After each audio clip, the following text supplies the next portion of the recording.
Thank you. Good afternoon. I'm Chris Porter, leader of Derby City Council. I'd like to welcome you to this afternoon's Council Cabinet meeting on Wednesday, the 11th of November. It's 4 o'clock, so we'll get started. Karen, do we have any apologies, please? I have one from Priya Gill, the Deputy Youth Mayor. Okay, thank you. I understand we have two late items today, one of which is in relation to the Green Homes, an application for a Green Homes grant, which I propose to deal with after item 16.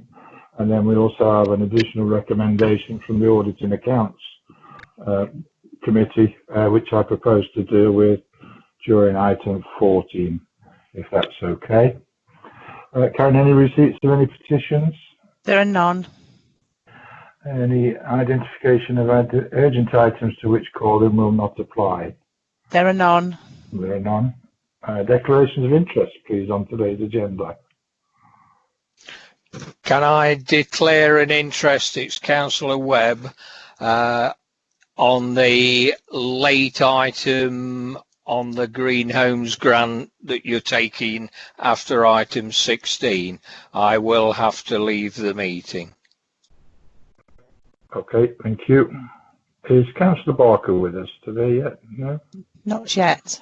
No. Just to note that if he does, he may well have to declare during his, or when he does, he may have to declare an interest in relation to the item on the market hall, but we'll clarify that with him when we start, yes?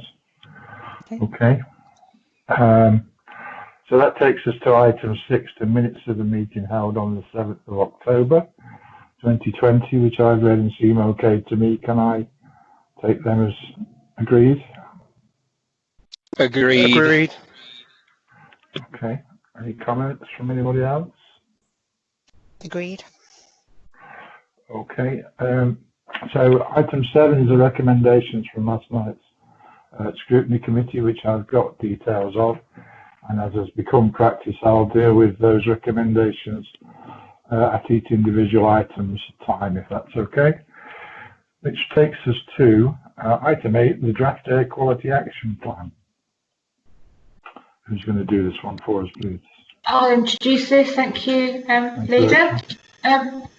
So members will recall that the draft air quality action plan came to Cabinet in January of this year. This is a requirement that we are legally required to complete an action plan for air quality for the city, and it's been, as an action plan in draft, has been out to consultation with the public over the last, in March, for 12 weeks. This is a return of the report based on the consultation responses and taking those into account. In very sort of simple terms, it proposes measures that are about dealing with air pollution across the city, and while it is complementary, it's distinct from the action around NO2, around Stafford Street.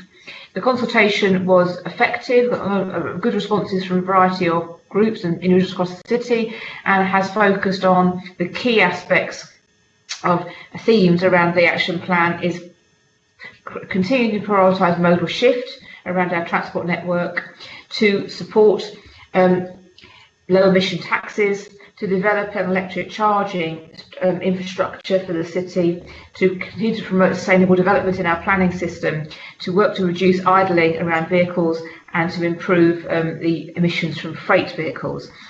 The consultation was overarchingly supportive of the measures, and there have been some updates on the draft since the draft, and the action plan is well aligned to the climate change ambition for the Council.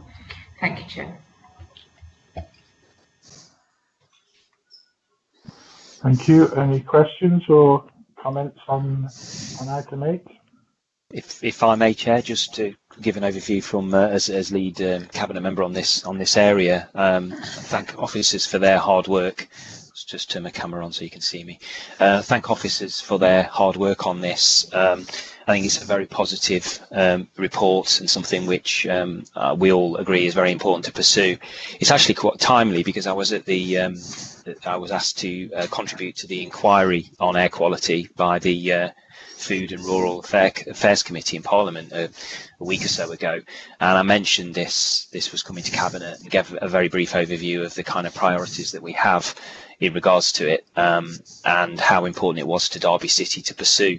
One of the things which is in the sort of the report overview rather than the report itself is 5.4, where during public consultation there was comments about the city's lack of ambition in this area. Well, I would actually say that we have a significant ambition here, and it's not just a case of words. We have a significant amount of funding. You know, I don't know how many times I've said it, but obviously we've got the Transforming Cities Fund, we've got the Mobility Zone funding, tens of millions of pounds jointly with Nottingham to actually pursue many of the things that are referenced in this policy, and we will be doing it. That's the thing. We're going to be at the forefront. Derby City is going to be at the forefront of many of these really innovative policies and projects to actually deliver clean air to the city. So I very much welcome it, Chair.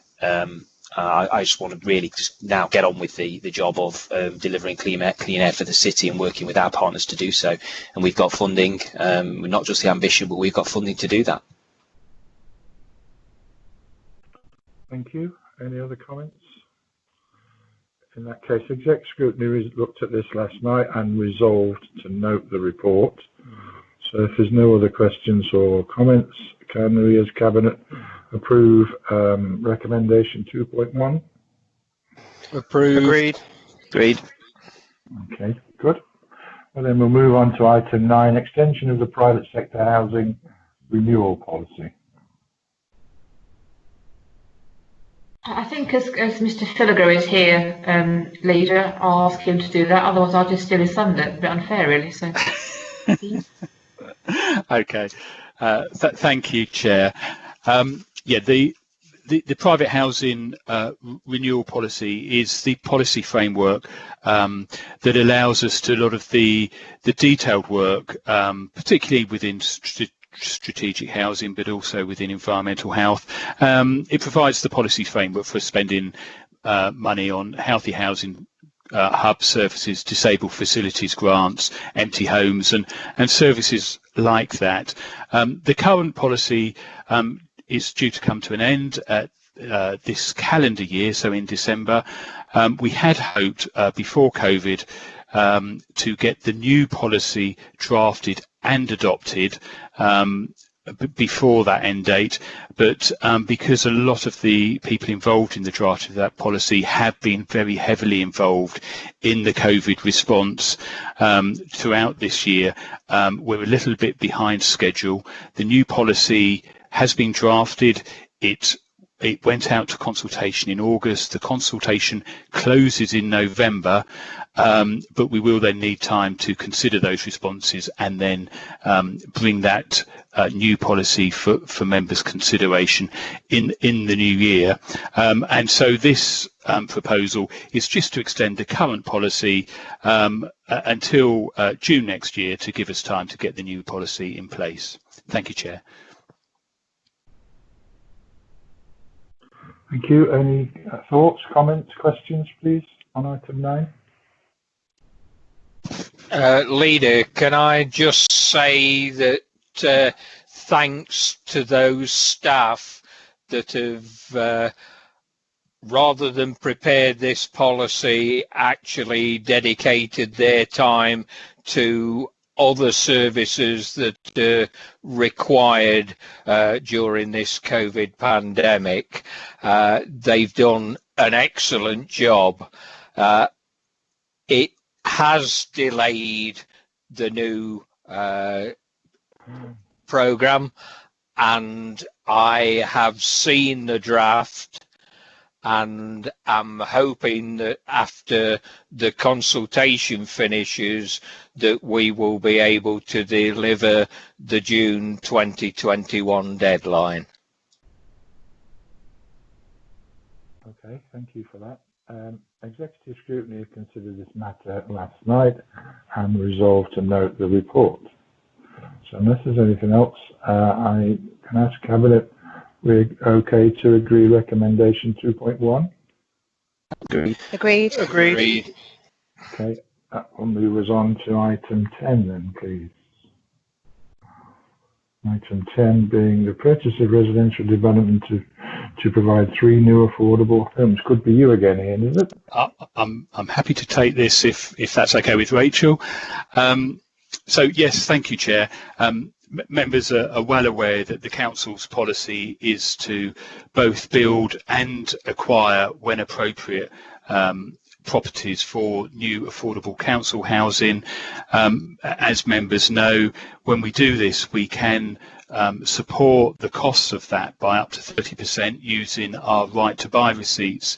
And members are well aware that if actually we don't spend those right to buy receipts in a timely manner, we are at real risk of having to hand them back to National Her Majesty's Treasury. This particular proposal is for the acquisition of 3 homes. They're newly built. They represent good value for money. Our standard model, financial model for acquiring newly built properties requires those properties to pay back within 50 years. These properties will pay back within 36 years, so well within our standard financial model. And we think they provide quality accommodation at a good price, Chair. Thank you. So another example of our determined efforts to increase our housing provision. Councillor Well, any comment on this one? Yes, I welcome this one. It's again using the right to buy receipts, and as Mr. Fulliger has pointed out, this saves us giving money back to the Treasury. So it's good value for money as far as we're concerned. The Treasury might like to get their hands on some of that money, but unfortunately we're in a position where we will not be doing that. So yes, I support this, and it continues to improve the number of properties that we are purchasing across the city in all sectors of the city, in all wards of the city.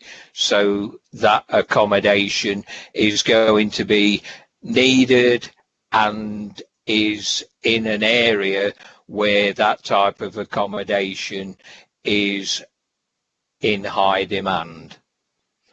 With regard to the right to buy, I think these properties would not be allowed to be purchased for 15 years unless they paid the full value of our purchase price plus any work that we carry out on the properties. So there would be right to buy on these properties, but not a loss to the council. Okay, thank you. Clearly there's some confidential numbers in the part 2 of this meeting that we'll deal with later. Any comments, questions on this item? Oh, Councillor Skelton, I see. Thank you, Chair. Just really wanted to know whether, when Cabinet makes a decision to purchase properties either that have been bought or that have been built, sorry, and we buy them, whether any of these ever fall through, because I recall not that long ago a small development of about a dozen properties in my ward went through Cabinet that was going to be bought, and I think that hasn't happened because the houses are now for sale. I don't know if we know the particular one you're referring to, but Ian, what's the rate at these things? Yes, the vast majority, once members have authorised them, do go through to be purchased. I don't know if I'm thinking of the particular scheme that Councillor raises, but certainly I have a scheme in mind where we did seek and receive your approval, And when we did the final snagging inspection of the building, we were really disappointed with the quality and in particular the fire safety of the building.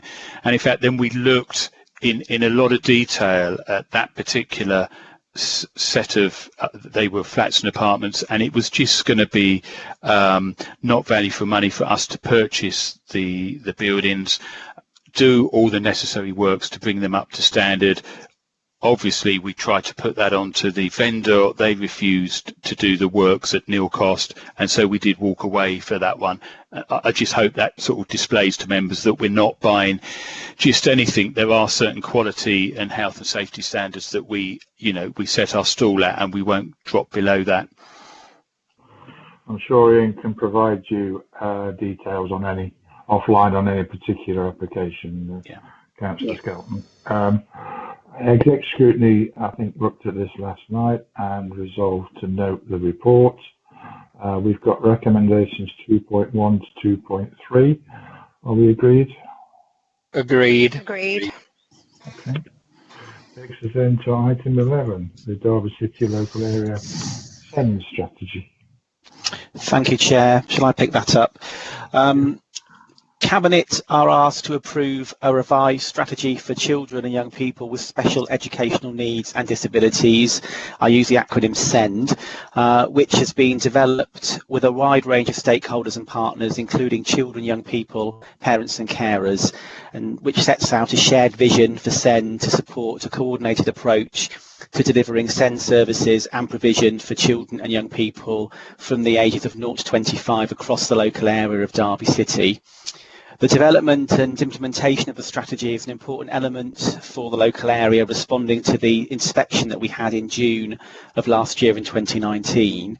You can see from the strategy, which is attached as an appendix to the report, that our vision for local area SEND is living my best life, as this is what we want for all children and young people living in the city. I'm just going to cough, sorry. Sorry, Chair. Our key priorities for local area SEND are listed in the strategy. So it's how we work together as a local area, inclusive schools and settings, wider support for families, personalised pathways for a good life, and successful lives preparing for adulthood.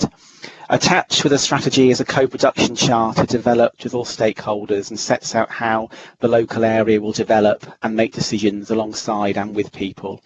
It's also worth noting, although not in the report, but for Cabinet's information, that last month we had a formal meeting with the Department for Education and NHSE to review progress, and they confirmed the local area is making extremely good progress in addressing the areas identified in the inspection last year. So I would ask Cabinet to agree the recommendation at 2.1. Thank you, Andy. Councillor Williams, your portfolio, something you're pleased with? Yes, thank you very much, Chair. Yes, I am, absolutely. I think what this has shown us is that we have taken the time to work together to co-produce the strategy, to make sure we're getting it right now, first time, rather than having to go back and readdress it. I'm really, really pleased with it. And I think, you know, it sums it up for me when you look at the co-production that we're doing. The principles there are listening, respecting, learning and taking responsibility, and I believe that's what this strategy does. I'm really pleased with the feedback that we got from the DFE last week, and we will continue down this route to work together as a local area and to make sure that we can get the best for our children in Derby. Thank you. Thank you very much.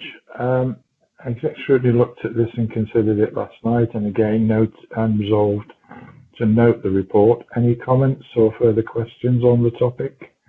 Yes, please, Chair. Councillor Skelton. Yes. I note that, obviously and quite rightly, the default position is to start off with mainstream, but we have to realise that that isn't going to be possible for a minority of people, of children. It just seems to be rather silent on that.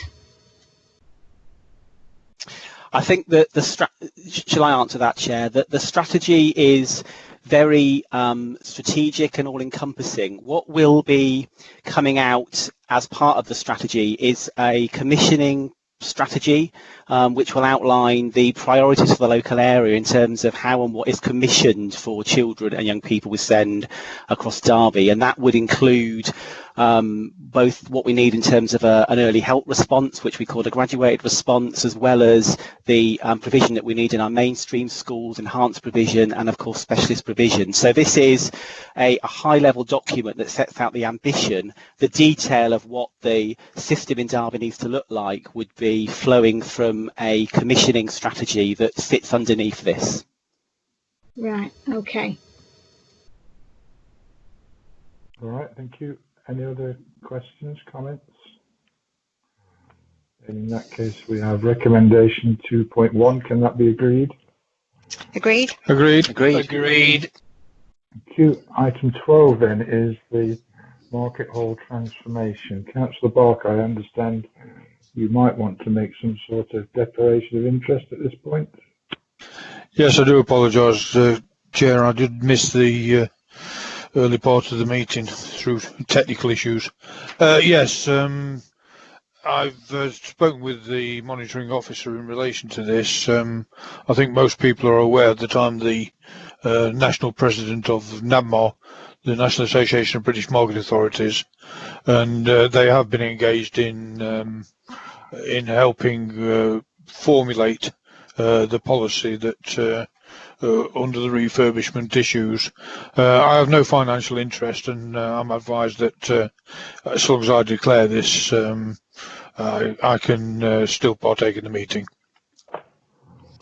Thank you. So I suspect it might be Rachel who's going to present on this, or is it Steve? I think it is Steve. Okay, thank you, Rachel. Thank you, Chair.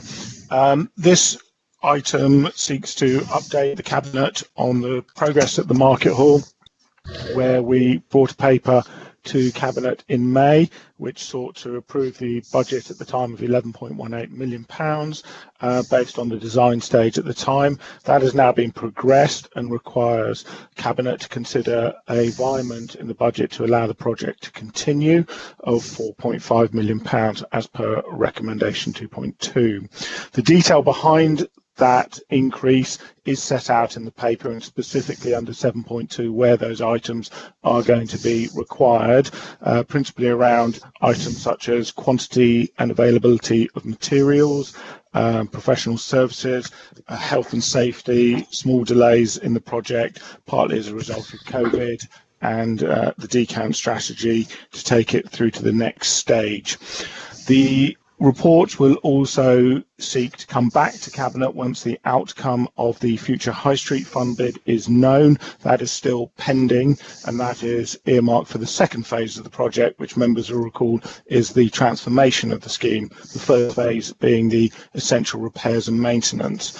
So the recommendation is to update members, seek the environment of the capital required to continue the project in its current position, and come back to Cabinet once we know the outcome of the future High Street Fund bid. Thank you. Thank you. Anybody from Cabinet wish to add to that, or shall we move to exec scrutiny, considering the item last night? There was one recommendation from them, and I'll read it out, that they resolved to recommend to Council Cabinet to explore the potential for the Market Hall roof to include solar voltaic panels and sheets or similar as part of the re-roofing. These now come in many forms, and one might be acceptable in heritage terms. Could I just ask everybody to mute, please, if getting some feedback. It might be that this could be funded from the underspend in the climate emergency dedicated budget. Martin, did you want to add anything to that recommendation?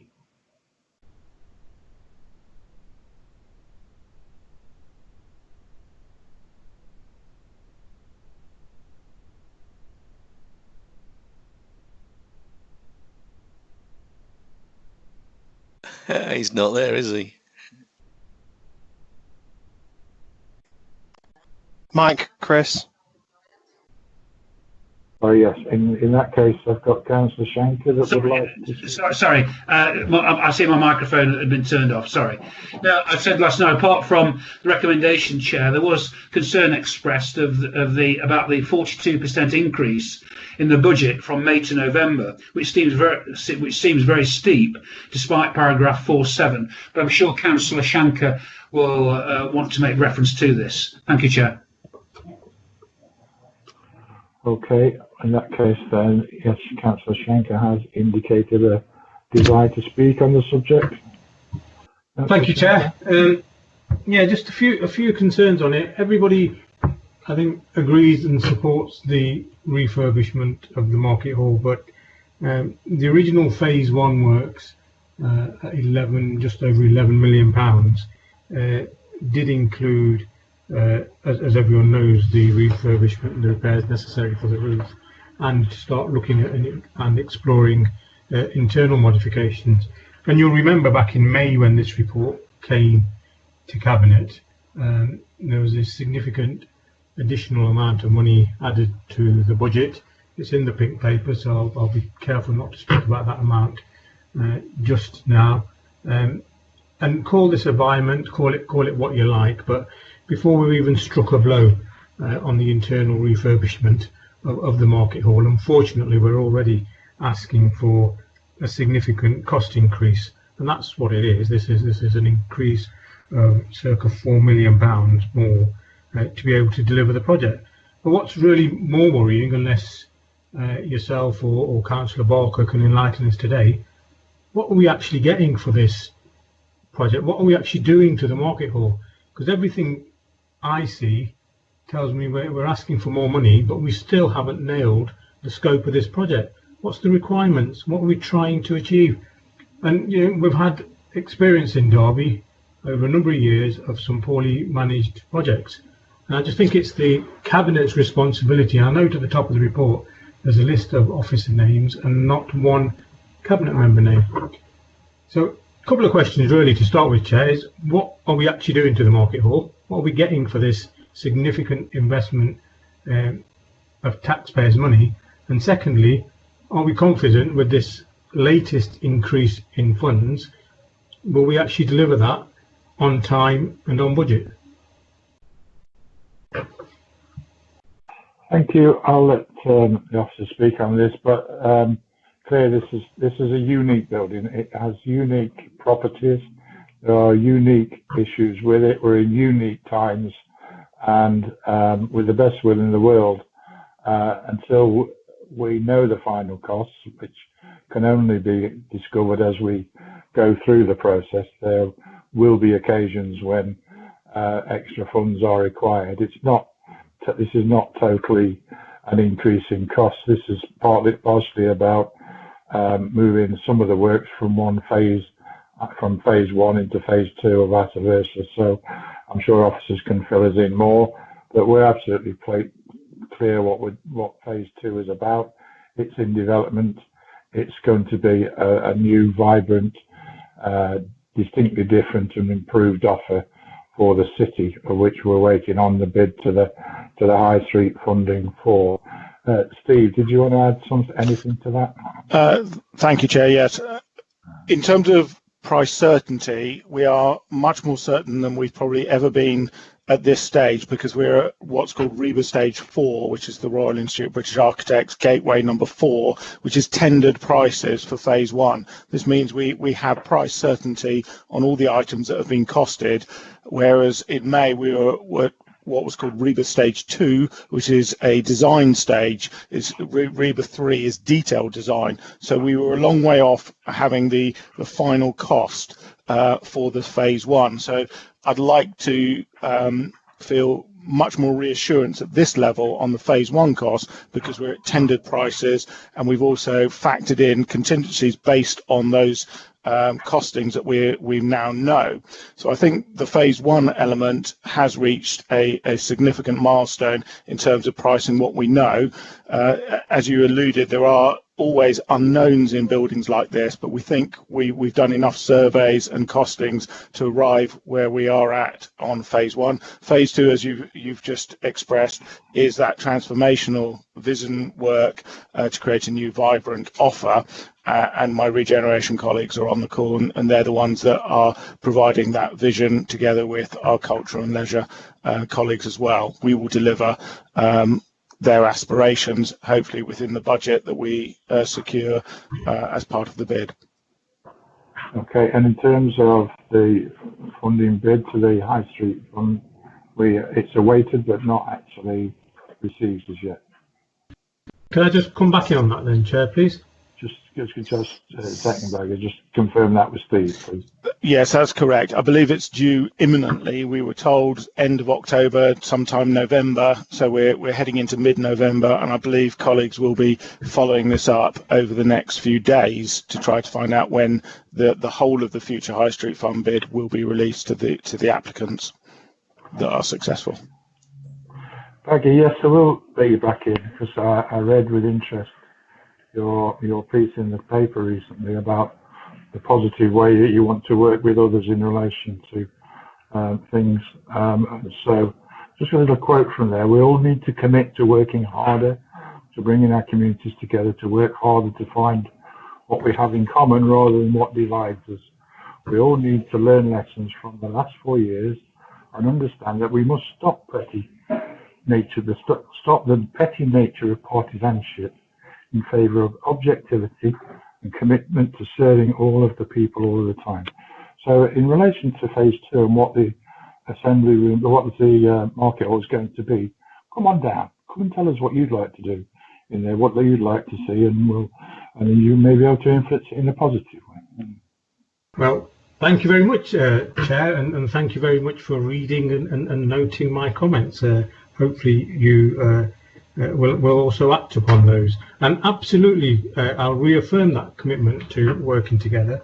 And I'll tell you why on this particular project it's really, really important, because that few minutes yourself and thank you, Steve, for explaining what we're actually trying to do at the Market Hall. I don't still think at this stage, and from weeks of asking, we actually know what we're doing.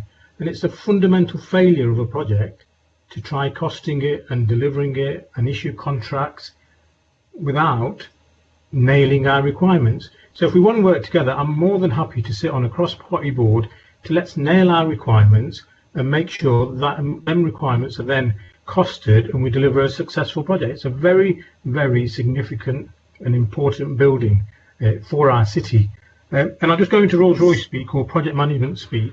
I think, and hopefully you'll take me up on this offer, Chris, and the Cabinet, and it's just an additional recommendation to the list of recommendations you've got.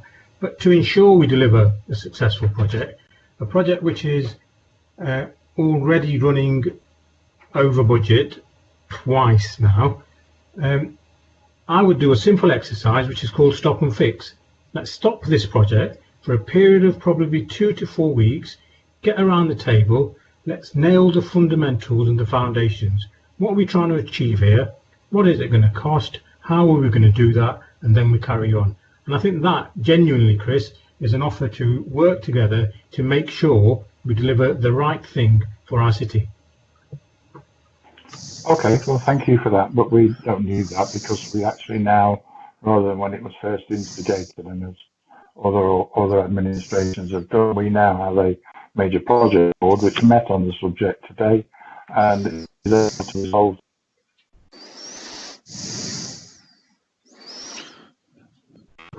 You've frozen, Chris. Subject. Sorry, we didn't get any of that, still Chris. there? Am I back?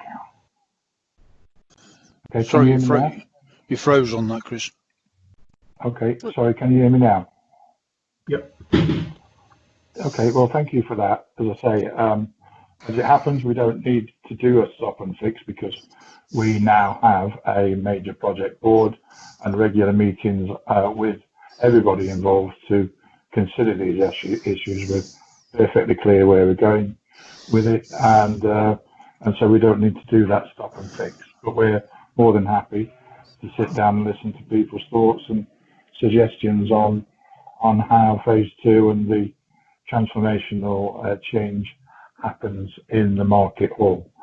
So thank you for that. So can you simply tell us what this money that Derby's investing into the market hall for phase 2 will actually give us, rather than words like vibrancy and transformation? What physically and practically does it deliver?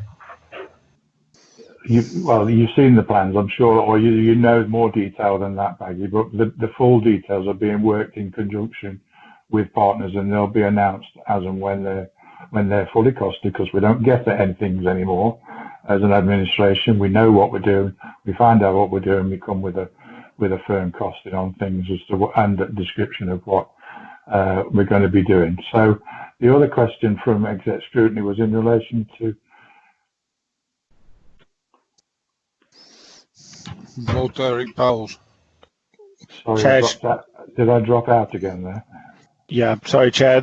Yes, it was a question about basically solar PV panels on the roof. I'm happy for us to go away and verify the details behind that. I know colleagues had investigated some sustainability report from a consultant some time ago. I'm very happy to come back with the details to the project board, and if the Cabinet requires, to the Cabinet on that particular item as well. So certainly we can look at that, but this is a grade 2 listed building, I think, and I don't think the powers that be would look very favourably at the whole thing being covered with photo cells. So, but if there is an option that's not obtrusive, then we could look at it, and I'm sure the officers will go away and look at that. Councillor Barker. Yes, I have to say, Chair, that I'm somewhat disappointed in that recommendation, in as much that Councillor Shank has already pointed out that this project's now been going well over 2 years, and the roofing was the first phase of it, and has virtually been completed, and yet now, at the 11th hour, somebody comes up with the idea of panels to go onto the roof. I mean, it all went through planning. It's been worked on, as I say, over the past 2 years. We put scaffolding up that costs us over £19,000 a week. So again, to actually stop it, as Councillor Shanker suggested, actually costs eventually more, and so therefore it just doesn't seem sensible to me at all to actually start redesigning the thing again now, 2 years into the project, when we're just about to come off the roof and actually start to work on other matters as well. Okay, right, so unless there's any other comments. Yes, please, Chair, if I may. Obviously, we've been talking about the actual physical building, but any building that survives and thrives needs to have vibrant, in this case, obviously for a commercial building, vibrant businesses within it. How affected have the actual businesses in the market hall been? Obviously, COVID has caused them problems, but we need to keep a very careful eye on how those businesses are doing, and doing all we can to make sure they survive, because what we don't want is to have a marvellous physical building at the end of this project, and a whole load of the tenants being former tenants. I can select Chair if necessary. Yeah, you can do by all means. Other than say that if you want to add to the fact that we talk with businesses on a virtual daily basis to take into account their position through all this, but Councillor Barker can get out a bit more detail. Yes, certainly. Anne Batty, the officer in charge of Connect, is now managing the market, meets with the traders on a virtually daily basis, and has done over the past 2 or 3 months. Yes, the majority of traders have been affected by a closure of the market due to COVID, and yes, they have been affected as well by virtue of the scaffolding being intrusive on their particular pitches and so forth. But all the way through, ever since the scaffolding went up, the traders have been considered, and there have been adjustments made to rents and where appropriate, or move stalls where appropriate as well. There is a natural reduction at the present time, not only in the high street but in market trading as well, and so it's very difficult to actually pinpoint the actual effect of the market hall being under its present situation.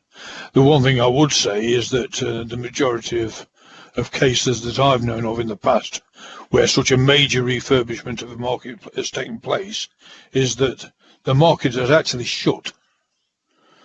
Derby City Council made a decision, and it was not under our administration, but previously Derby City Council made the decision to actually put in that scaffolding, put in a false floor to enable the market to continue. And yes, it cost a lot of money out of that 11.3 million. But having said that, traders have been able to continue trading, albeit possibly with a slight reduction, which, as I say, is a lot better than other cities or other towns where markets have been totally refurbed and shut down throughout that period of time. Okay, thank you. Any further comments, questions? In that case, we've got recommendations 2.1 through to 2.4. Can they be agreed? Agreed. Agreed. Thank you. And we move on then to item 13, the creation of the Manufacturing Research Centre at Infinity Park. Okay, thank you, Chairman. I'll introduce this. A really important project for the Council and for Derby. Lots of work been going on over the last 12 to 18 months to bring this to fruition, and now it's come to fruition to Cabinet today and at a critical time.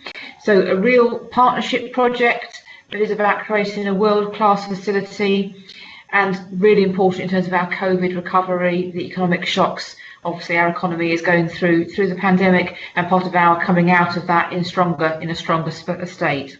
It hits all of the strategic objectives agreed by our economic recovery work. It is building confidence, diversifying our economy, and decarbonising our economy. So a real sense of building on the historic and continuing strength we have in the city around manufacturing expertise, and being able to support the development of start-up, scale-up, small and medium-sized enterprises and business growth in engineering and manufacturing in that supply chain, so creating real further growth. The project has been supported by a range of partners, the universities of Sheffield and Derby, and that connection across into the high-value manufacturing catapult that was part of the work to create a manufacturing research centre in Rotherham. Colleagues may know about that, really high significance in the region. Key benefits of the project: it brings 70 jobs to the city, it creates 70 million of gross added value, and is a catalyst for growth and innovation around manufacturing and engineering for our whole economy. It also has the added benefit of raising the profile opportunity of Infinity Park Derby, a really critical part of our strategy and economic zone for the city. Clear collaboration between the private and academic sectors, the joint venture with the University of Derby and City Council, and also supported through the University of Sheffield through the Advanced Manufacturing Centre. The Advanced Manufacturing Centre has had a prototype in the iHub for 12 months to test proof of concept, has been very successful, and clearly they are a critical occupier of this site and will be taking on that risk. The financial model is about council borrowing, which is supported by the rental income from the Advanced Manufacturing Centre in situ, £1 million of investment from the University of Derby, and around 9 million of funding through the Local Enterprise Partnership, who also recognise the regional significance of this project. So the report is really asking members to recommend to agree the property transactions in the recommendations that are in the part 2 items of the report, that are about making sure we're able to take this project forward and to deliver this for Derby around our recovery. And who's taking any questions, Chairman? Thank you for that. Absolutely critical to the city and to the South Derby growth zone. Extremely important and potentially massively valuable to the city. Anybody else wish to add to that introduction? No. Well, we had exec scrutiny look at it last night, and they did come with a recommendation, and they resolved to recommend to Council Cabinet that the building reflects the ambition of what it wants to deliver from the business within its terms of decarbonisation by designing it for BREEAM, excellent or outstanding, not just good. Did you want to comment on that, Rachel, or somebody? Yeah, I can do that, Chairman. Absolutely committed to making sure the building is as effective as it can be in supporting our climate objectives. But we recommend that enhanced BREEAM rating is looked at within the existing financial envelope, because there may be additional costs. And BREEAM is quite a broad criteria. It also includes things like the site itself and public transport access. It's more than just about the building and the way it is developed. And this development being on a greenfield site and not brownfield works against it, and also there being no public transport. So there are other aspects to it, but we are happy to look at that, but would expect it to be within the existing financial envelope. Okay, and it's a lot of that is will be in conjunction with the AMRC themselves, who I know are extremely climate change conscious and will want to do exactly as much of that as possible. Steve, I don't know if you wanted to add anything to that, or any thoughts on the subject. Sorry, Chair, I dropped off a bit there because of internet, but no, I'm sure Rachel covered all of the points on BREEAM absolutely fine. I saw you come back in, so I wondered if it was to do with that. So, Chair, I mean, if I may, just to very briefly on the recommendations, I share officers' views on this one, and I certainly share the ambitions of the scrutiny, in all of our projects. But I think would have to note it whilst saying that, because yes, we can certainly explore to achieve the highest rating possible, but what we've got to be careful of is not to have too rigid constraint that would cause us problem in terms of financials. If there's anything we can do, I'm certainly willing as a lead cabinet member in this area to explore it. We have the climate change emergency funding, for example, the capital funding there to draw upon for certain projects and schemes. That could be an option in these kind of scenarios. But obviously, what I wouldn't like to do is have this placed on officers as an absolute must do. I think it needs to be a little bit more fluid than that, and certainly accept the thrust of the recommendations, but note them in that context, if that makes sense. Councillor Schenker. Thank you, Chair. Now, welcome this report. It's excellent news for Derby, an endorsement for the city and its manufacturing heritage. This will bring on the next phase of that manufacturing excellence for Derby. I think the 70 jobs created just in the AMRC can be multiplied several times. The technologies, the manufacturing techniques that will get developed here to allow future capability in a wide host of uses and sectors will be absolutely massive for the city and wider in the country. So absolutely welcome this, and we need to get on with it and get the facility up and running and operating as soon as we can. Thank you. And actually, hopefully, we might be able to take advantage of some of the skills that are skilled workforce that are coming available on the market at the same time, or around the same time. So yes, should be very positive news all round. And we certainly have noted the recommendation. We'll strive to achieve the best possible building in those terms. Okay. Any other comments, chats? Comments? No. In that case, we've got recommendation 2.1. Can that be agreed? Agreed. Okay.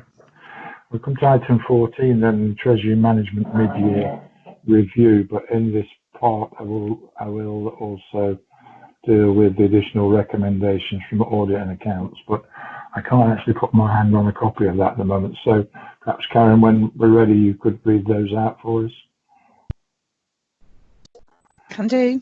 Thank you. Simon, I take it. Okay. Thank you, Chair. This is a requirement of a Treasury Management Code of Practice.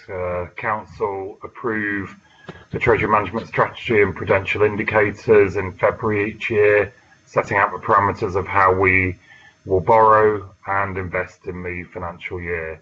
And part of the requirement of the code is a mid-year report, which this report details for the first 2 quarters of the year.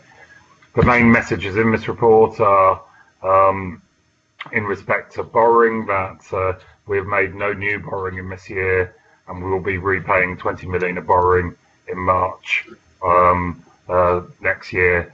And the other main message is that the financial economic picture of the country means that interest rates has reduced down from an average of 0.73% last year to 0.17% this year. So most of the investments are securing a very low rate of return at the moment, and for a period of 2 weeks the government bank, the debt management office, was offering negative interest rates, which meant that I took the opportunity just to rebalance some of our proportions in each sector to make sure that we were not paying others to look after our money.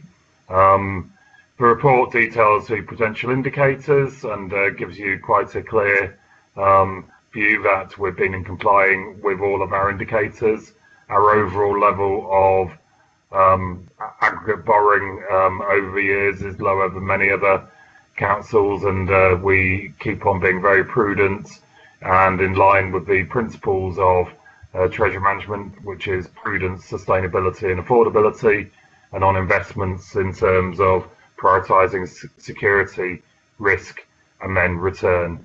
With your permission, Chair, when the additional recommendation comes from the Audit and Accounts Committee, I might just want to comment on that before you take any further discussion on it. Thank you, Chair. Thank you, Simon. We can do that. Actually, I've got it now in front of me, so I can read it. And so there are 3 points to the recommendation. 1, to note the Treasury Management Activity Mid-Year Position Statement. 2, to note the content of the report covers the requirements of for a Code of Practice. And the 3rd one is to agree that in the light of ongoing low interest rates, growing social need within the city, and urgency of climate action, the Audit and Accounts Committee supports the Council in exploring the potential for commercial investment in areas like housing, energy efficiency and renewable energy, potentially with additional resources, so that work on this can be taken forward soonest, but with the necessary safeguards. So yes, if you want to deal with that now, that's fine. Yeah, so thank you, Chair. The recommendation from Audit and Accounts Committee is valid and is something that the Council should look at, of whether it can use its investments and its money to support things within the city, such as social housing or social return, such as economic regeneration, such as energy efficiency. But in looking at these areas, we have to be cognizant of the experiences of other councils who have sometimes rushed into these areas without robust business cases and without, if you want to call it, good governance around it, putting the integrity of the money that we are investing at risk. And part of the investment strategy is about trying to maximise the security of the council's money while looking at balancing risk and return. And we don't have to look very far from this council to neighbouring councils where these type of initiatives have led to losses being met from a council taxpayer. So we do want to look at it when resource becomes available and bring, as you would expect, detailed business cases to this council, which will detail any risk transfer, any governance issues, and any balance of the sort of return in these areas. But I have to probably again stress to all members that it is our job as a fiduciary duty towards the taxpayers of Derby that we balance security, risk and return if we were to accept recommendation 3. Thank you. Okay, thank you. So we can accept recommendation or note 1 and 2. In relation to item 3, it's almost business as usual because it's what we do. We are very careful in our financial matters. We have many examples in relation to housing where we're doing exactly this, and we'll continue to look to do that. But as Simon says, when resources and the political and the financial climate is right, we will certainly consider these further in future. And that's, I think, all we can say on that. Noting that. Any further comments, questions in relation to this? No. No indicate. Chair, just to say on climate change and housing, that as part of any of the work that is done by the housing team on purchasing properties, that we do now include an energy performance certificate rating prior to the purchase and post-purchase, with the aim of improving the insulation, so the energy performance certificate rating on properties that we purchase. So that's just one of the small things that we do when purchasing properties for the authority. Okay, thank you. I think it's also worth mentioning that part of the reason why our financial position, or projected financial position, is not as bad as some others is that we have been very careful about our investments and not relied on investment income. So whilst we take this recommendation, note it, and we'll follow it as far as possible. We have done reasonably well so far. So good. I think in relation to this, we have recommendations 2.1 and 2.4. Can they be agreed? Agreed. Agreed. Thank you. Then item 15, please. Financial monitoring will be you again, Simon. I take it. So thank you, Chair. This is the regular quarterly report, and this report does show an improvement in our financial position from what we reported at Q1 in 2 aspects. Firstly, in respect of the projected spend against our budget that we set in February, which has come down from a forecast overspend of just over 8 million to just a forecast overspend of 7.093 million, which represents 3% of the budget. And the link dynamic is in Q1, we were still waiting for confirmation of government funding towards COVID costs, both in terms of costs we've incurred in supporting the pandemic and in terms of income loss. And in Q2, the government gave us 75 pence in a pound towards any income losses that we've had, and also gave us quite recently £6.2 million of COVID funding. That means at the moment, with the forecast that we have, the COVID costs and impact of COVID on the council is funded from government funding, which is positive, but we are currently in the second lockdown and of course the ongoing impact of COVID, so we'll keep refreshing members with that. But it does mean that the forecast call on reserves that we thought we'd make in 2020-21 when we reported 3 months ago has halved, and that is helping our financial sustainability. We are hoping that the overspend we're reporting at the moment of just over 7 million will reduce in the remaining 2 quarters as we keep on striving towards financial sustainability. The report details for capital expenditure that the council is spending. Some of the schemes have been detailed earlier on the agenda tonight. We're currently spent 31 million, and a lot of the capital expenditure is forecast in the second half of the year to be spent. So I've mentioned reserves in my introduction. On the dedicated schools grant, we are experiencing increased pressures in the high needs block of the dedicated schools grant. This is in line with all of the sort of national picture in respect of high needs, but we are working very well with the schools and our partners and through the schools forum to come up with new and collaborative approaches to the high needs block, and we hope that in this year the majority of that will be funded from the DSG reserve, and our current forecast in the MTFP is that there is additional money for high needs in our medium-term financial plan next year, which would accommodate the current forecast overspend that we're experiencing this year.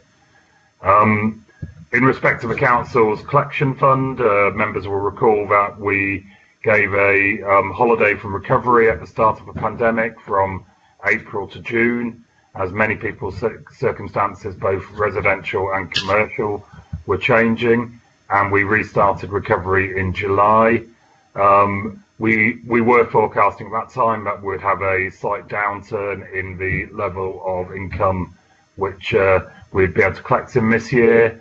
But however, I think it's reassuring that at the moment the downturn in collection rates is probably less than we were pessimistically forecasting at Q1, and the government has also given us flexibility in respect of spreading the impact of that over 3 years, whereas it would normally be over 1 year.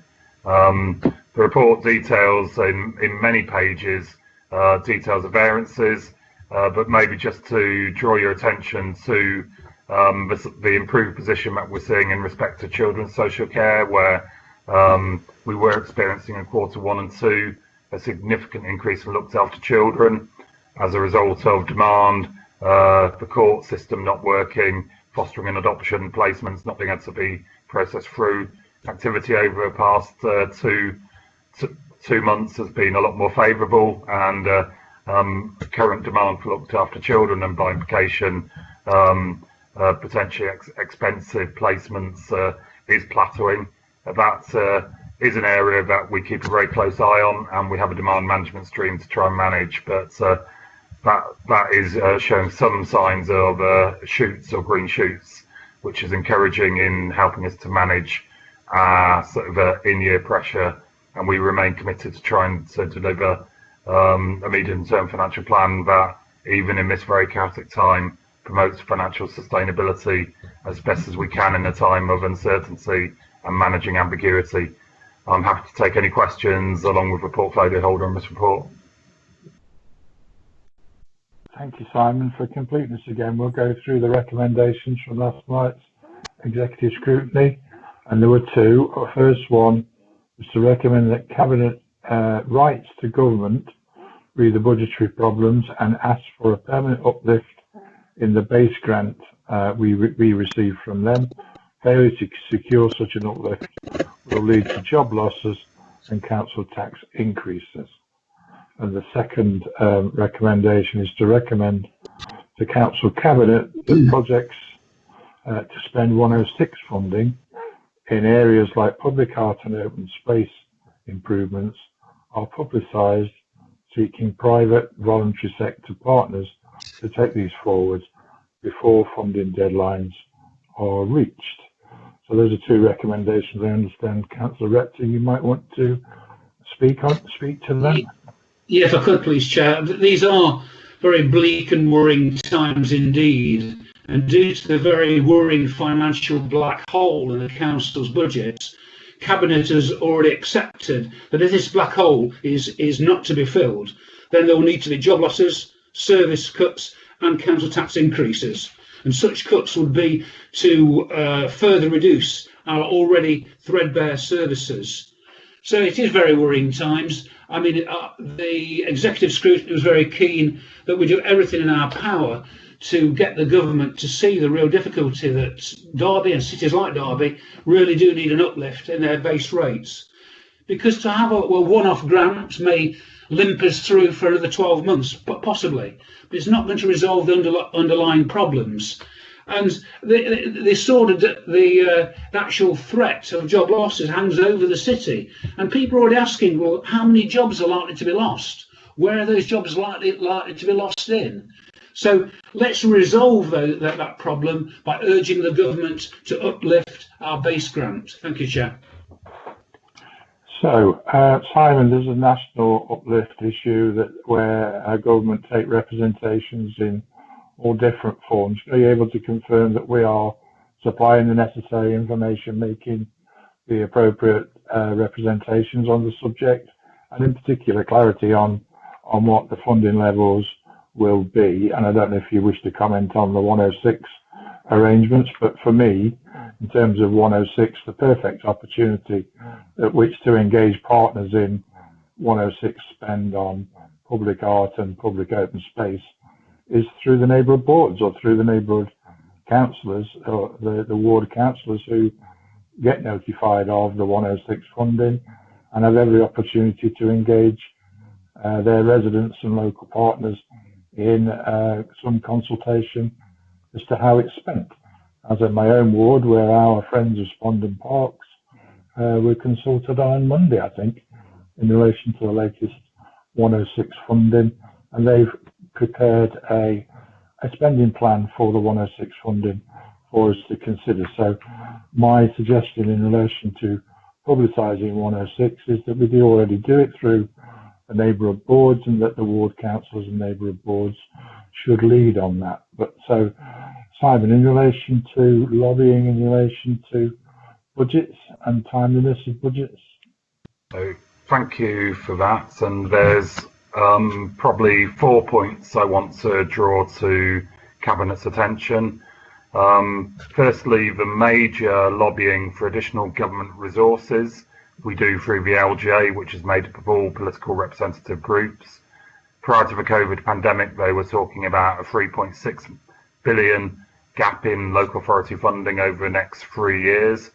And there's also been a specific bit of work reported quite recently of a 7.1 billion need in respect to social care over the next 3 years.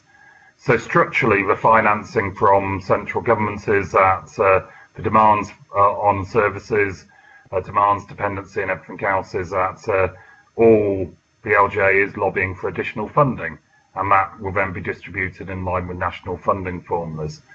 During the COVID pandemic, we have been lobbying both in terms of briefing our MPs, but also in every month we submit a return to the MHCLG alongside 353 other councils detailing the COVID pressure. And we hope that there's some recognition in the settlements of that being recognised in respect of any funding for next year. And picking up Councillor Repton's point, we hope that some of that, because it's not just one-off scarring, will be over a number of years. The final stage is that the Chancellor will announce his budget on the 25th of November. The financial settlement normally follows about 3 to 4 weeks after that. You then have that financial settlement issued in draft, which you can then make comments in the next 40 days before the final settlement. And all members will know that we often make representations at that point around the individual allocation for Derby. So we are using all of our negotiating bodies, making representations, speaking as one voice as local governments, and as and when we get the settlement, we will, as required, make representations to government on the draft financial settlement. So there are many opportunities, and we take them both informally and formally throughout the year, not just at budget time. Thank you. So I don't think a letter to the bottom of the Chancellor's staff's basket would help too much in the circumstances. So we're not able to support that recommendation, nor indeed the one in relation to 106, because effectively it is already advertised, and there is a process available to members to deal with exactly what's being asked for. Chair, may I offer some value to that particular point? If it's just timely, because planning committee members should already have received, if not imminently, a new guideline and framework for 106, which it does exactly what you say, Chair, as places the process firmly in the councillor's lap via the neighbourhood boards, whichever structure they use, to actually reach out to the community to understand their wants and their requests for potential 106 spend. So whilst Councillor Repton isn't, I'm not sure if you're on the committee, Councillor Repton, but the planning committee members will certainly be looking at that at the moment, feeding back, and then it will be distributed to all councillors for either implementation or comment. So it strengthens exactly what Councillor Poulter has said in terms of the procedure for 106, and I think it's something that I've been positively working with the head of planning on, Paul Clark, for some time. So have a look at that, and I think it will probably certainly answer your question in terms of the scrutiny recommendations and allow the councillors and neighbourhood boards to firmly be in control of that particular process. Councillor Ralston. Yes, thank you, Chair. Some of the points I was going to make have already been highlighted. In relation to lobbying government, we have obviously the leaderships meet with all three MPs regularly. I've actually had one-to-one conversations with Pauline Latham and Amanda regarding the financial situations that we have in the city at the moment. I think what's important to note of this report and to be clear on is that the only way we will get through this as a city is by working together. And I think the reality is that all thanks needs to be clear to our employees, our members, and everybody in the city who are working hard to bring these budgets into line, who are looking for options and alternatives that can help save and bring something to the table on making our city work together. And I think by referring to certain areas of black holes, etc., the reality is that the whole country is under pressure at the moment. The residents of this city know that, and the residents of this city expect us to look at all the options and don't expect services to be 120% of what they were before. We have to be realistic in what we can provide as a council, and I think residents understand that. I think we want to be ambitious in what we're doing and delivering what we can for the people of the city, but we have to stop trying to cause this major friction amongst ourselves as to what we are going to lose. We as a city are going to be looking to work together and working with our partners. The fantastic work of Community Action and the support that they've given us during COVID has just shown how positive working with our partners can be. And that hasn't, there has been elements of support within that, but actually it's the residents of the city that have come together and made that work and have all been supporting one another. So I think what I'd like to say is that the teams are working hard, the staff are working hard, the financial teams are working really hard to bring everything together, to look at specific areas that we can achieve savings within the council, which will reduce the impact on the frontline services. And I think that's where we need to focus. And my thanks again to the teams and to the residents of the city for helping us get through this difficult time. People can't work together if they lose their jobs. They won't be able to work at all. That's the real difficulty. And I think the people of Derby said, who is fighting? I'm sorry, were you? Corner? Who is fighting Derby's corner if the Cabinet are not prepared to take up a simple request from the Executive Scrutiny to write to their government counterparts asking them to seriously look at this? The public will just... Okay, so that was Councillor Repton's contribution. Councillor Schenker?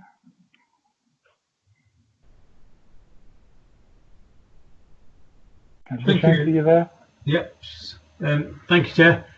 So a couple of points.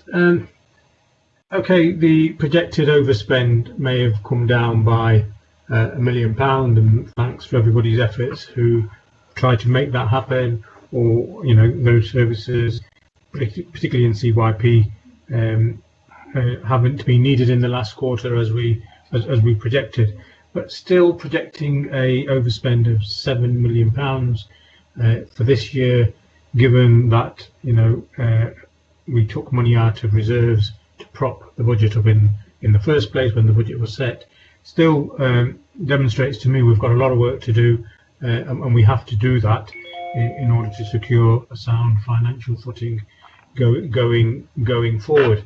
And that work needs to happen quickly, it needs to be effective, and we need to communicate the impact of that, not just to residents, but as Councillor Rawlinson has just said, we owe a huge debt to the officers of this council, and there's a huge worry. I speak to many officers, as you're well aware, that some of these officers may be losing their jobs.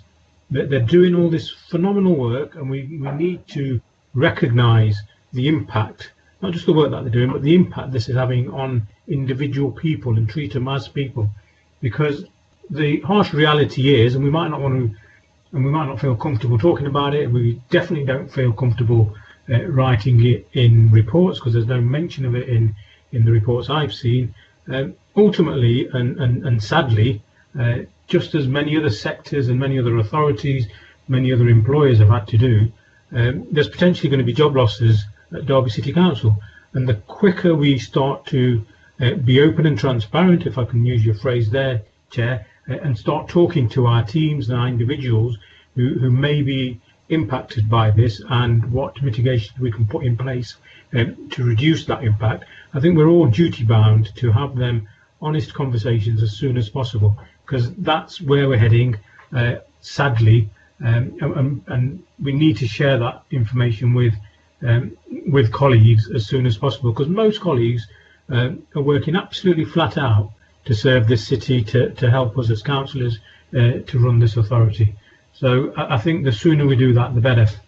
Just moving on to the capital budget, if I may, Chair, and we had sort of some reassurances after the Q1 outturn report, when we set a capital budget of £183 million, and I think at Q1 we were projecting to spend £176 million, and I offered the finance officer then a £10 bet that would be nowhere near £176 million.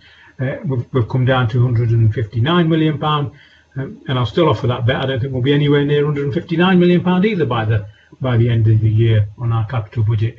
So I think, again, it's about time, and we were promised last time a review would happen of our capital spend, and would make a more accurate prediction. 3 months on, it looks to me as if that review hasn't happened, unfortunately, and I know there's lots of pressing and conflicting priorities, but again, that review needs to happen. We need to know what's going to stop, and a reduced capital spend may mean we have a bit more flexibility in what we can do in our revenue budget, because we won't be paying back so much of that spend. So can we have some reassurances on when this capital review will take place, rather than sitting here in April next year and saying we've only spent 80 million out of 183? Okay, so we know that we're still suffering from the undeliverability of the capital programme we inherited. Yes, we have said we will review it, and as soon as officers... You've been saying that for 2.5 years, Chair. And as soon as the officers are in a position to bring the relevant information to us, we will do that. And that's down to times the officers' availability. Simon, I think it's unfair, Chair, just to stick it on officers' shoulders. You've got a responsibility to take grasp of the capital budget and own it. 2.5 years later, you can't still keep blaming others and officers. Chris, if I could come in. Sorry, Nick, no, it's not worth going down that argument, because actually, if Councillor Shank had a proud record on the capital budget, then I could understand his remonstrations. I'm not blaming the officers. I'm explaining that work is undergoing, and we will deal with it just as soon as possible. I want to move on. So, Simon, I just wondered if you wanted to comment in terms of the first point you raised, Baggy, is certainly that work is already going on at pace as fast as possible. Simon, did you want to just comment on the support measures that are in place for staff in the way that they're dealing with and the tasks that they have to deal with in their roles? Chris, can I comment on that rather than? Absolutely. Yeah, thank you. So, I mean, it's an important point, and obviously, from a perspective of the senior leadership team, we're having regular conversations. We've had one this week with all of the heads of service. The Senior Leaders Network took place earlier this week, and that's all heads of service having an opportunity to speak directly to myself and the other senior members of the team. We're having a monthly managers conference, and obviously that's around about 300-400 staff attend that, and then we have an all employee conference on a regular basis. We've got one coming up, I believe, in a couple of weeks' time. And it's important, and they've proved to be really, really effective, and hopefully I can speak with some degree of confidence that they've been appreciated by the members of staff. And what we obviously want to be able to do is to be open and upfront with staff about the implications for us as a council.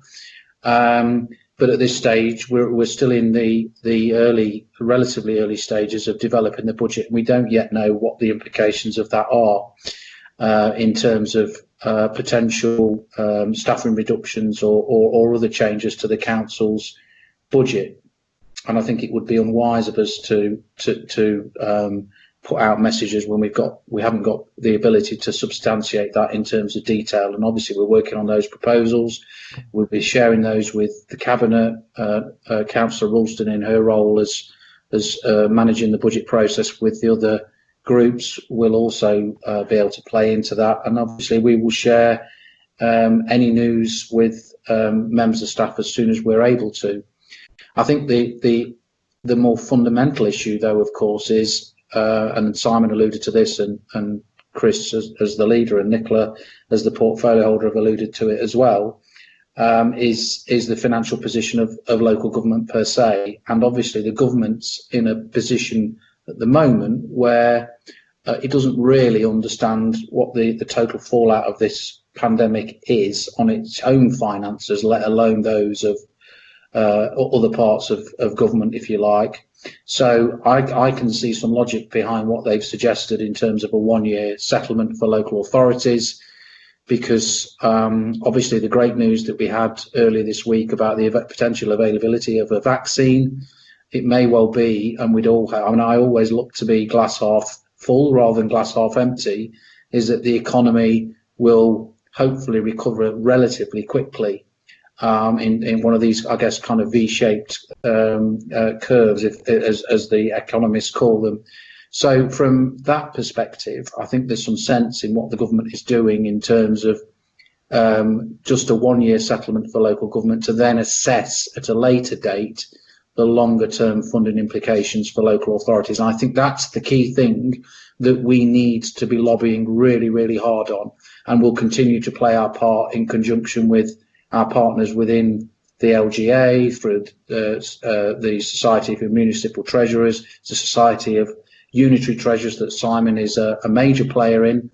We mustn't forget that Simon has been part of a national funding review team working directly with MHCLG and feeding into that process. So we do have the means, and we will continue to lobby really, really hard for local government funding as we go through the next few weeks and months. But I think I can't see the government changing tact right here, right now, on the basis that a one-year settlement is sensible in light of the current pandemic, and then to take that broader, longer-term view once, ideally, and hopefully, he says, we're on the other side of this awful situation. Thank you, Chair. Thank you, Paul, for that overview. I've got Councillor Skelton indicated, and I'm going to bring in Councillor Ralston as Cabinet Member to wrap this up. Councillor Skelton. Thank you, Chair. I'd just like to point out, for everybody's benefit, or Councillor's benefit certainly, that point 2, the second recommendation that was made from last night about Section 106 funding. There are currently funds that are about to expire, or in the next few months expire. I think at the end of this month, sometime, Alistair is about to lose £20,000 for public open space. So you know, things really do need to get a move on. And then there's another 30 odd thousand in Chellaston in February, and then some more in April, also in Chellaston. So I think we all need to make sure we regularly look at those and make sure, as councillors, ward councillors ourselves, that we keep the ideas coming and that things do get moved on. Okay, noted. Absolutely. The last thing we want to do is to lose 106 funding. Councillor Rolster. Thank you, Chair. Just to pick up on a couple of the points raised throughout that conversation, I think it's important that we agree that in terms of the capital budgets and the spend within this council, that we are as frustrated, and we do want to get this done. But I don't know if other members have realised, but there has been a second wave of the pandemic that, you know, officers have had to be dealing with. We've had pressures within the officer service of those people who have had to self-isolate for 2 weeks, etc. So there has been some delay, and it is frustrating. But I think the public will understand that we are doing all we can to bring this into line. From a perspective of what we will be doing going forward, we can't rush into telling people that there's going to be X amount of job cuts and opportunities of being potential job losses within the council, because what we're looking at is trying to look how we work smarter in the future, look at what other options and of redeployment, of other of how we're going to progress the council going forward. And that doesn't get done in a month or 2 months or 3 months or 2 years.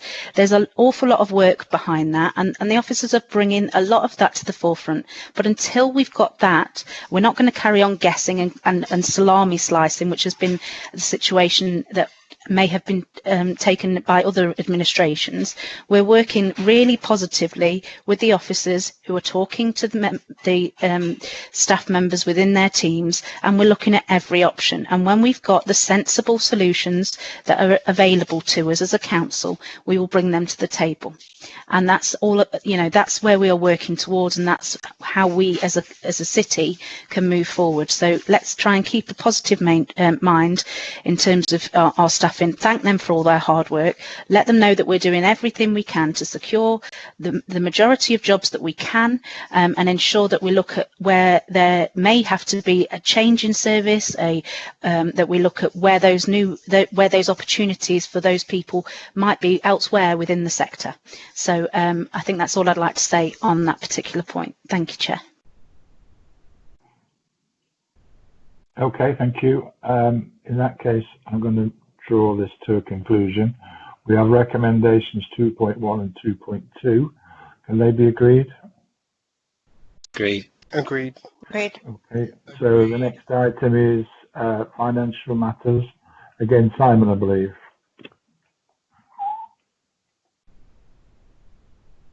Thank you, Chair. This is quite a simple contract and financial procedure matter report this time. It's asking to use a Priority Families earmark reserve to give a grant to Community Action Derby, and this is to help with some universal youth assertive outreach work in hotspots across the city.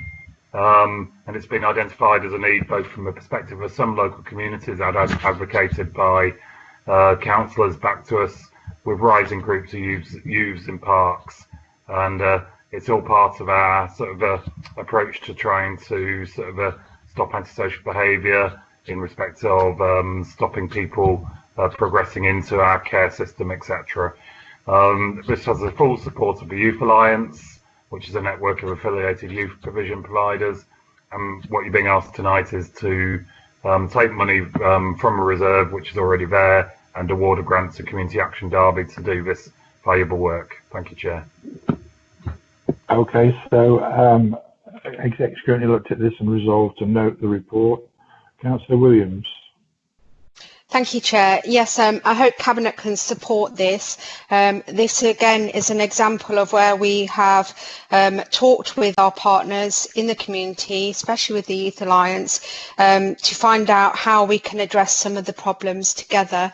And this seems like a very sensible way forward for us to hand over some of the budget to help the voluntary sector to actually help us to address some of the issues we're finding in the community. And I think this will absolutely be beneficial to young people in the city, but also to the sector out there. Thank you. Okay, so any other further comments or questions on the matter? No? In that case, we have which recommendations do we have? Oh, there's no need for recommendations there. It's just, I guess, for its information.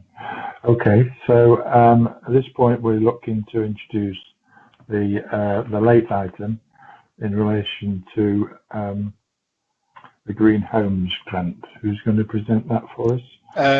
Chair, before you do, I've declared an interest and I have to leave the meeting. Can somebody invite me back in again when it's completed? Thank you. Will do. Sure, Karen can do that. Thank you. So is it Ian on this one? Yes. Hi, Chair. I can take this one. On the 23rd of October, government opened a bidding round to enable local authorities to bid for Green Homes grant. The bidding round closes on the 4th of December, which is a few days ahead of members' December cabinet, and hence the need for this to come to this meeting as a late item tonight. It's proposed that our bid is for £1.1 million in total.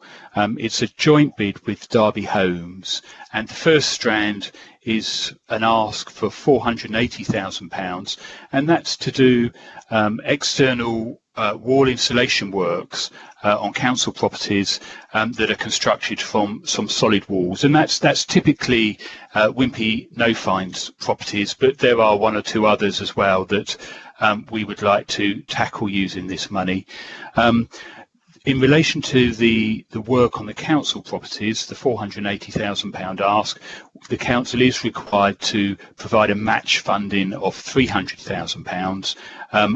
We've already got a line in our approved budget for energy efficiency works to our own stock, which is in excess of that figure. So that's not a new ask for additional monies to be able to meet that match funding.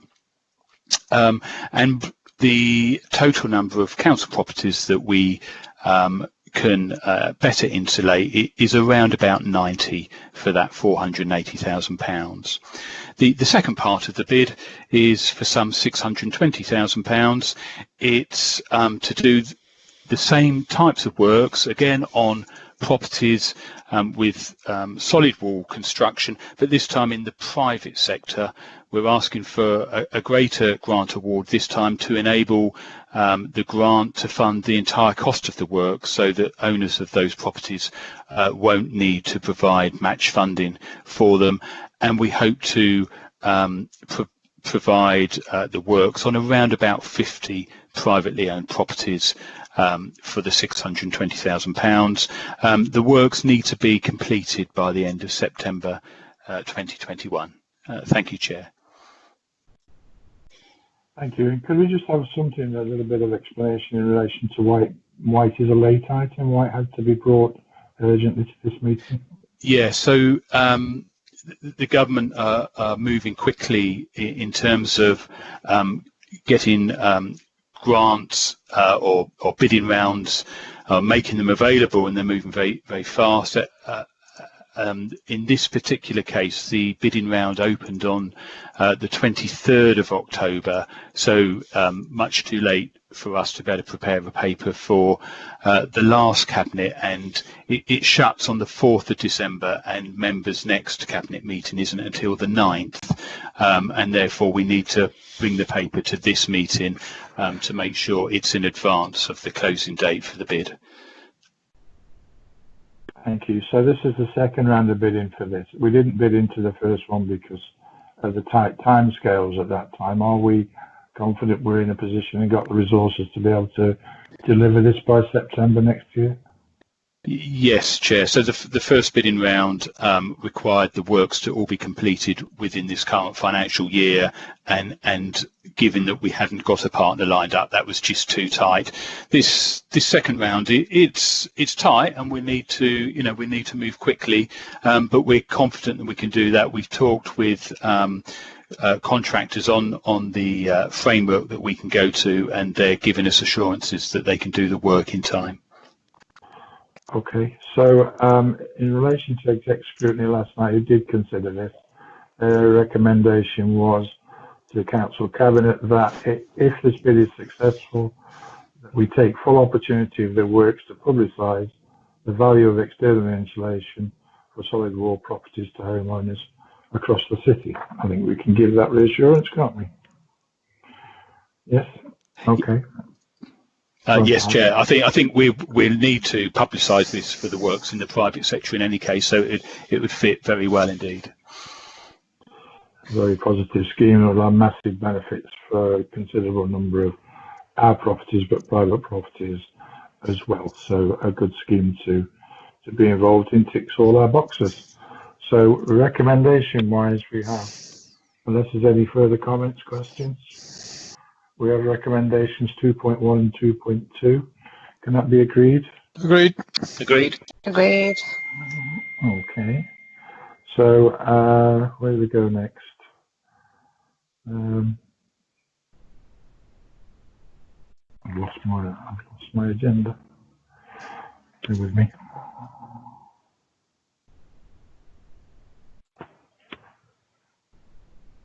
You can help me out, Karen, if you like. I think it's item 17, Chair. Just trying to get Councillor Webb back. Okay. Good. We'll wait whilst we get him back, and I'll get my agenda back. He should be back now. I'm back in. Elvis is back in the room. Okay, so yes, we're up to item 17, the Council Plan Monitoring Quarter 2, and as usual, Heather's waited very patiently for her. It's actually, I'm going to hand over to Sarah Walker to present this item. Thanks, Heather. So this is part of our standard performance monitoring framework. It presents Cabinet with the Quarter 2 position. It isn't, however, a standard performance report. There are some differences for Cabinet to note from some of our historical reporting. A number of key changes are presented in paragraph 4.2. We are limiting our comparisons with historical performance and reporting against targets to be reflective of the current circumstances that we are in this year, acknowledging that most of our services have been impacted by COVID-18, 19. Okay, so the performance report presents a summary of outcomes in relation to our priority performance measures, our strategic risks, our priority projects, and some of our milestones. Overall, we have seen a slight increase in the number of strategic risks reflective of the COVID situation that we're currently obviously responding to. Paragraph 4.3 presents members with a summary of areas where we've continued to deliver for Derby. I think it's really important that this position allows a full and balanced reflection of where we have continued to work and mitigate the risks of COVID-19, alongside obviously acknowledging where there are services that have been reflected. And Appendix 1 presents Cabinet with a full overview of our performance against commitments contained within the Council plan. The other thing to note from the report is the activity that's going on to obviously support the development of our local area recovery plan and the Council's response to recovery. Between paragraphs 4.5 and 4.8 there is a summary, and I'll draw members' attention to 4.6, which actually identifies where there's a number of areas of activity that we've continued to deliver in our response to COVID-19, alongside obviously delivering in line with our overall performance framework and service priorities.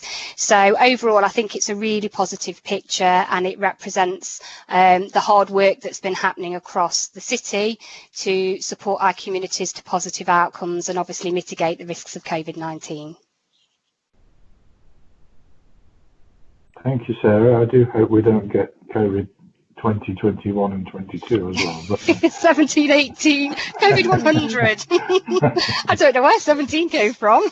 We've got enough with one, thank you. So Exec Scrutiny looked at this last night and did make a recommendation, which is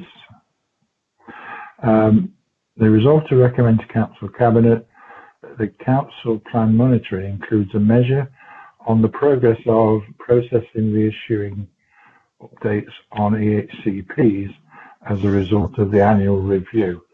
And if Councillor Williams or Andy wish to comment on that. Yes, thank you, Chair. I will. Yeah, I'm happy to accept the recommendation of scrutiny to let them know that it's already been done as part of the work that we're doing on this end impact and analysis board. So, of course, we're happy to formalise this and to bring it forward. Thank you, Chair. Okay, so any other comments, questions in relation to item please, 17? Chair. Yes, please, Chair. Councillor Ruth Skelton. Just to say that, yes, I'm glad you are accepting that, because I think there will be quite a difference between the stats around those who are just starting on the EHCP process and those who've been on it for some time and are therefore in having annual reviews. There are still problems. I've certainly got constituents where you know, an annual review started some time ago and has still not been finished, and in fact very shortly the next annual review is due. So, you know, there is room for improvement. Okay, anybody wish to comment on that or make any other comments or questions? In that case, we've got recommendations 2.1 through to 2.3. Can they be accepted? Agreed. Agreed. Agreed. So item 18 is the exclusion of press and public. I'm asking that the board resolved to, under Section 100A of the Local Government Act 1972, the press and public be excluded from the meeting during discussion of the following items on the grounds that it would involve the likely disclosure of exempt information as defined in paragraph 3 of Part 1 of Schedule 12A of the Act, and that public interest in maintaining the exemption outweighs the public interest in disclosing the information. Can we confirm the broadcast has stopped?